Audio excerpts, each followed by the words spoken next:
Terminamos hablando del Premio Nobel de Economía y bueno, esta semana se anunció el Premio Nobel de Física a los doctores John Clerk, Michael Devor y John Martinis por sus trabajos con túneles cuánticos.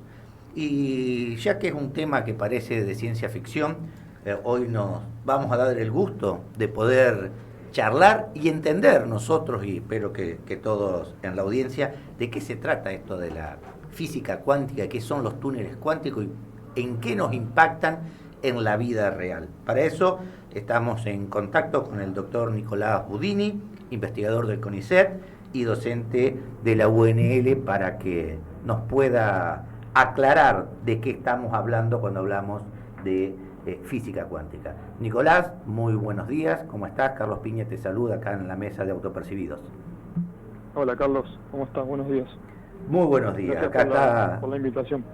por favor, a vos por el tiempo, está Alejandro Larriera, está el Carly Larriera, Alba y Eduardo Mozo, que estamos aquí, que te vamos a ir intercalando algunas preguntas. Para Bueno, empezar, Nicolás, cuando sí, hablamos de física cuántica, algo que parece mágico, ¿no? Que los memes de que el plato está roto y no está roto al mismo tiempo. ¿De qué se trata? En palabras simples, ¿qué es la física cuántica? bueno, la física cuántica el área de la física o la parte de la física, digamos, que se dedica a intentar describir cómo se comporta la materia a la escala más pequeña que nos podemos imaginar. Pensando así, como para poner una referencia de escala, sería escalas del tamaño de átomos o moléculas. Eh, a esa escala estamos mirando, digamos, con la teoría cuántica. ¿Y por qué tiene reglas que funcionan tan diferentes del mundo real, del mundo que podemos percibir? Porque claro está que nadie puede percibir qué pasa a nivel de átomos, ¿no? Pero si nosotros vemos la materia, vemos las fuerzas trabajar a nivel macro, y parece que son otra realidad, parecen mundos diferentes, ¿no? Sí, sí, sí, totalmente. Bueno, eso fue una de las grandes cuestiones a lo largo de la historia de la física, de entender por qué a esa escala la materia se comporta de manera tan distinta. Pero bueno, efectivamente eso funciona así y nosotros en la macroescala terminamos viendo en definitiva los efectos de lo que se llama la decoherencia cuántica. O sea, la materia se comporta a nivel átomo o moléculas de manera cuántica, pero cuando la escala uno se empieza a alejar, digamos, de esa escala tan chiquita, empiezan a actuar efectos que se llaman de coherencia cuántica, que básicamente es que se rompen de alguna manera esos efectos cuánticos. Eh, no es que se rompen, en realidad es como que se pierden de vista, podemos decir, y nosotros terminamos viendo otra serie de efectos a nivel macroscópico que se describen con otras teorías. Eh, entonces, fue un gran hallazgo de la física encontrar cuáles son las leyes que permiten describir algo que es tan difícil de mirar directamente, digamos. Y, a ver, y eso queda tapado por la física que nos enseñan en el secundario. ¿Por qué? Porque son de otra fuerza mayor de interacción y la tapan. Sí, básicamente sí, actúan, eh, hay efectos diferentes a los que uno ve en la escala macroscópica. Eh, por poner, por poner un ejemplo, uno cuando piensa en un átomo, nosotros históricamente pensábamos en el átomo al estilo modelo planetario, o sea, teníamos el núcleo eh, Y los en el electrones centro del dando vuelta átomo alrededor, ¿no? Claro. y los electrones girando alrededor, como siguiendo órbitas más o menos circulares. Bueno, eso es el primer modelo que nosotros tratamos de pensar respecto del átomo, porque es lo que vemos a nuestro alrededor. Vemos que los planetas giran alrededor del Sol, entonces era como un modelo bastante intuitivo de cómo funcionaba el mundo a nivel atómico. Pero a medida que se empezaron a hacer experimentos para tratar de indagar acerca de cómo está organizada la materia en la pequeña escala, bueno, se pudo evidenciar que el electrón en realidad no está siguiendo una órbita bien definida alrededor del núcleo, sino que está en una especie de estado en el que existe una probabilidad de encontrarlo en diferentes puntos. Entonces, la cuántica introdujo lo que se conoce como la noción probabilística del comportamiento de la materia a pequeña escala, y eso tiene un montón de efectos y aplicaciones también tecnológicas. En particular, este premio Nobel está como enfocado en un efecto puntual de los fenómenos cuánticos que se denomina efecto túnel, que es por ahí uno de los efectos más llamativos de la cuántica o más antiintuitivos de la cuántica, que tiene que ver con la capacidad que tienen las partículas cuánticas, o sea, partículas estamos hablando, como para poner un ejemplo bien concreto, hablemos de electrones. O sea, pongámonos en la piel de un electrón a esa escala, girando o estando, digamos, alrededor de algún núcleo atómico. Bueno, las partículas, como los electrones, tienen como una capacidad mágica, podemos decir, de atravesar paredes, por ejemplo, paredes entre comillas, no es una pared macroscópica como la que nosotros tenemos en nuestras casas, sino una barrera de energía, podemos pensar, como si fuera una especie de que tiene que subir una colina y atravesarla. Bueno, sí, lo puede hacer. Un campo de fuerza, como vemos en las películas. Sí, puede atravesar una colina directamente yendo a través de ella, en vez de tener que subir hasta la cima y después bajar. Esa propiedad se llama efecto túnel. Las partículas a escala cuántica, a escala muy microscópica, pueden atravesar barreras de energía de manera directa, sin tener que saltar la barrera. Entonces, el premio Nobel básicamente reconoce a estos tres físicos que demostraron que ese efecto de tunelamiento, que se llama, se puede dar en sistemas que no son tan microscópicos. O sea, el premio Nobel apunta a eso, a premiar un descubrimiento que se hizo alrededor de 1984 y 1985, ahí estuvieron los trabajos principales de estos investigadores, donde demostraron que un sistema relativamente macroscópico, en el sentido de que uno lo puede tener en su mano, lo puede sostener con su mano, puede comportarse tal como se comportan los átomos o los electrones alrededor del átomo, digamos, básicamente. Nicolás, no quiero complicarlo un poco, porque por ahí un montón, Alejandro Larriera habla, hay un montón de cosas que obviamente no entiendo. Pero esto de esta capacidad de hacer los túneles o atravesar esto, ¿tiene que ver con una capacidad propia, cuántica, del átomo, lo que sea que atraviesa, o con que en realidad no hay nada para atravesar? No me quiero poner muy enigmático, sino que es sencillamente lo bruto que soy en este sentido.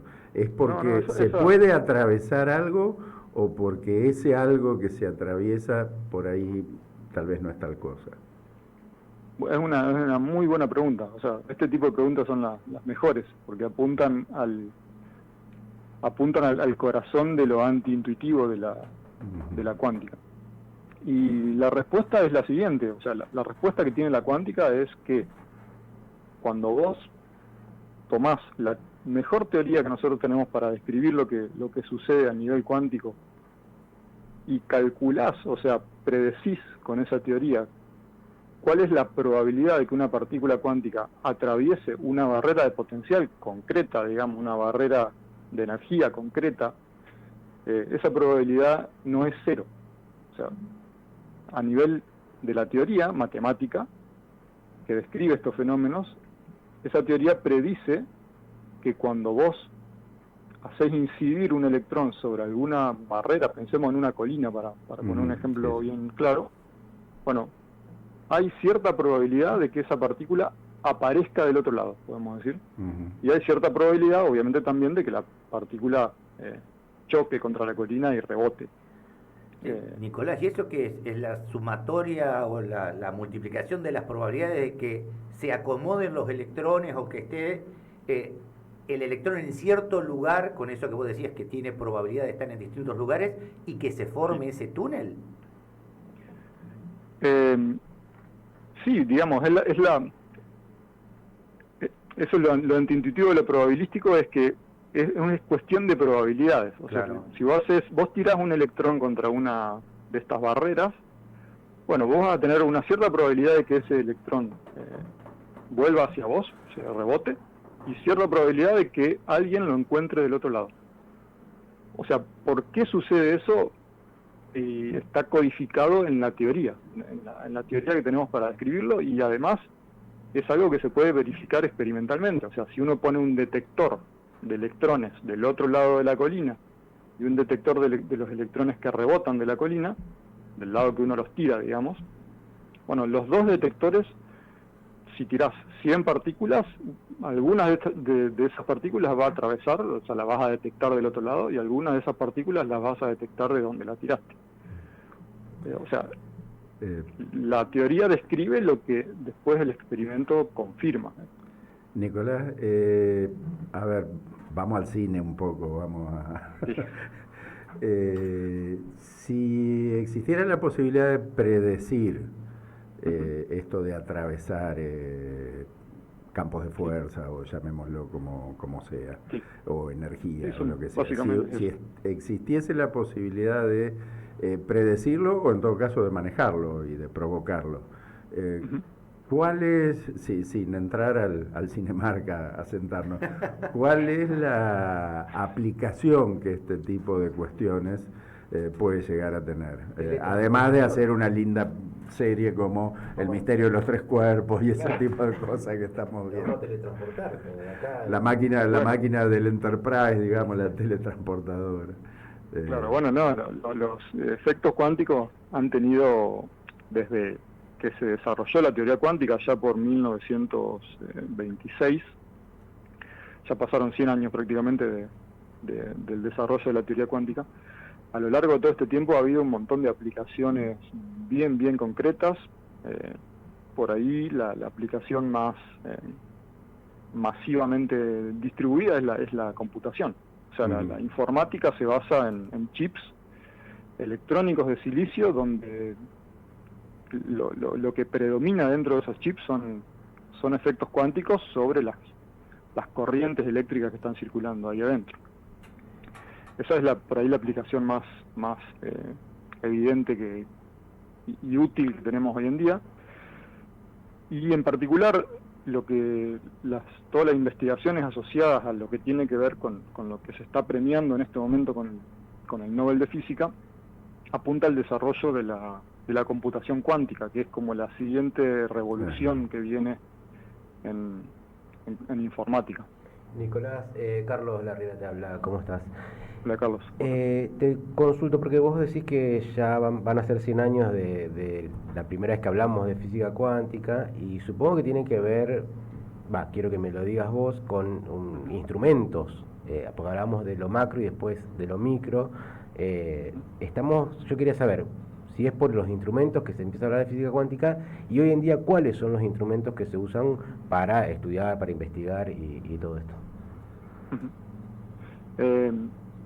Bueno, todo el desarrollo que llevó adelante, que permitió en realidad llevar adelante la cuántica, hoy en día tiene aplicaciones en un montón de instrumental, de todo tipo. Ya, bueno, menciono la computadora, los teléfonos celulares, por ejemplo el láser es otro desarrollo tecnológico que pudo aparecer gracias a poder explicar, digamos, los fenómenos que pueden producir esta emisión de luz estimulada, que es la característica del láser.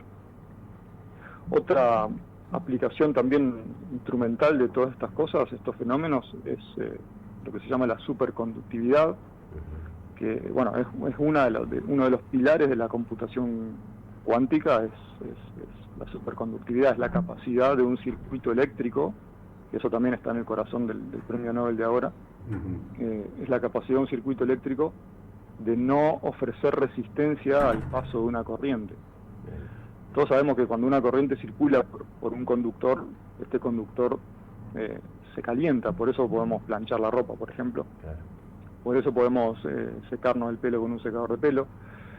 Bueno, todos esos dispositivos usan el efecto Joule, que se llama el hecho de que una corriente eléctrica circulando por un conductor común y corriente, un cable básicamente, bueno, ese cable ofrece cierta resistencia al paso de la corriente y eso hace que el conductor se caliente, se recaliente. Hay como una especie de fuerza de fricción, podemos decir, de los electrones a medida que van circulando por ese cable, que disipa calor.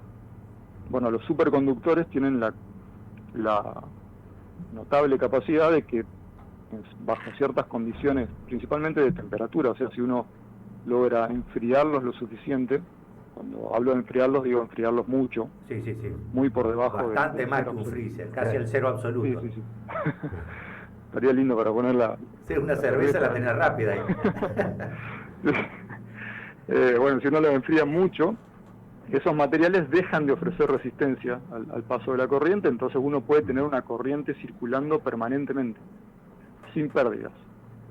Y eso es uno de los métodos que hoy en día se usan para generar computadores cuánticos, digamos, o computadoras cuánticas, que se basan en, bueno, lo que se llama qubit, ¿no? Sí. Es como la unidad de la información de la computación cuántica es el qubit. Sí, Bueno, se Nicolás, basan en este solo principio. para tenerlo en claro, porque por ahí yo tengo algún tipo de confusión. O sea, para explicarlo a lo burro, lo cuántico es lo chiquitito, chiquitito, chiquitito, chiquitito. ¿Y lo nano qué tiene que ver con esto? ¿Hay alguna equivalencia? ¿Uno se nutre del otro? Porque tanto que hablamos de nanotecnología y ese tipo de cuestiones, ¿qué puntos de contacto tiene con lo cuántico? Sí, lo que se llama la escala nanométrica o la escala nano, para abreviarlo, simplemente establece una referencia de escala, básicamente, que es, para que te des una idea, un átomo relativamente chico, digamos, un átomo, por ejemplo, de oxígeno, podemos pensar, que está en la mitad de la tabla periódica aproximadamente, tiene un tamaño del orden de los 0,1, 0,2 nanómetros de diámetro, ¿no es cierto? O sea, una décima de nanómetro es aproximadamente el tamaño de un átomo estándar.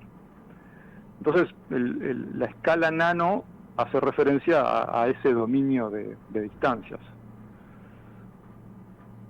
Bien. Y un poquito más por arriba, o sea, se extiende hacia arriba un poco más hasta lo que sigue para arriba sería la escala micro, podemos decir.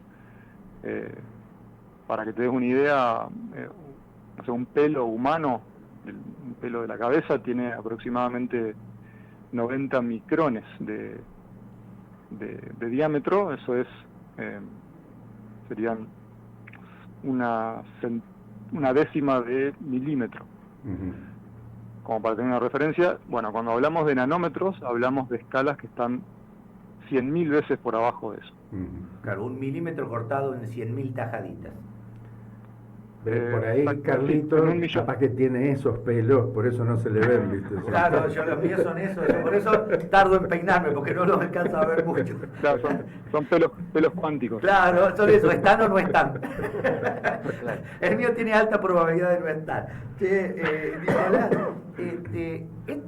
a ver, por lo que estamos viendo, la física cuántica es parte de la propiedad de la materia, o sea, existe en toda la materia.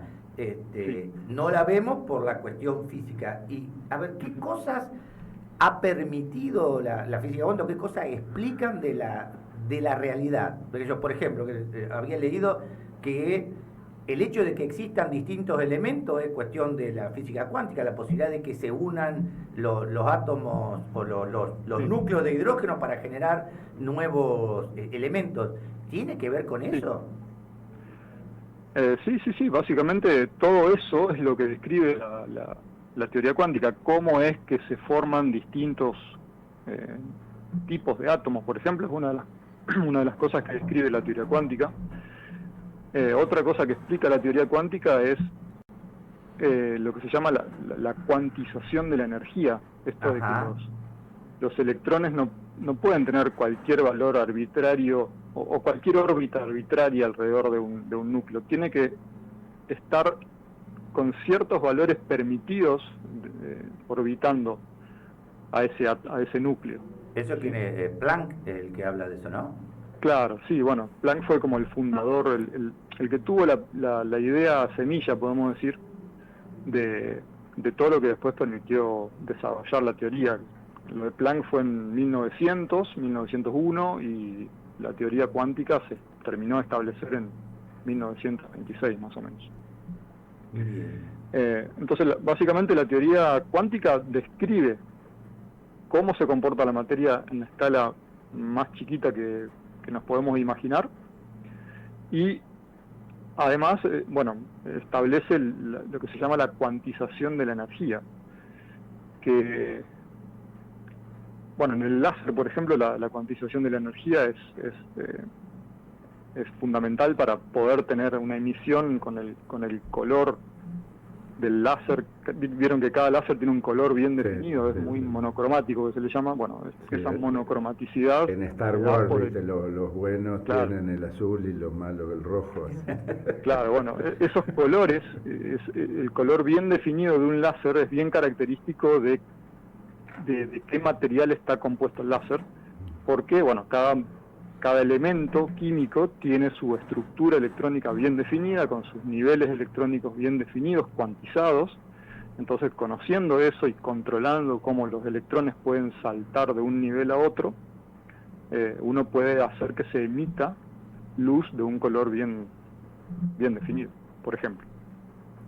Bien, Nicolás, muchísimas gracias por tu tiempo. Creo que fue una clase de física 0001 para empezar, para la audiencia. El año que viene el Nobel es para vos. Sí, pero queda claro, o se dio a entender de qué hablamos cuando hablamos, por lo menos, de física cuántica, para que la gente sepa y pueda interpretar qué fue lo que hicieron Clark, Deborah y Martini para merecer esto. La verdad que es un tema que da para hablar mucho, y es muy interesante porque, son todos fenómenos muy contraintuitivos, entonces eso lo hace muy llamativo a todo lo que tiene que ver con la mecánica cuántica. Claro, recién hablábamos con Trucco, con el doctor Ignacio Trucco, también investigador de ahí del CONICET, del CCT, que hablábamos de economía también, fíjate, y hacía la analogía de los túneles cuánticos al swap que va a venir, esa plata dónde va a ir, o si se va a ir por un túnel cuántico del cual nosotros no la vamos a ver y va a desaparecer. O sea, es una buena explicación para que el Toto diga, yo no tengo nada que ver. Como los pelos de Carlito. No es culpa de Clark, Deborah y Martini que se hayan fugado. Nicolás, muchísimas gracias por tu tiempo. Tiene que ver con todo, ¿viste? Claro, así es. Y esperemos pronto poder seguir charlando. Gracias. Muchas gracias a ustedes. Bien.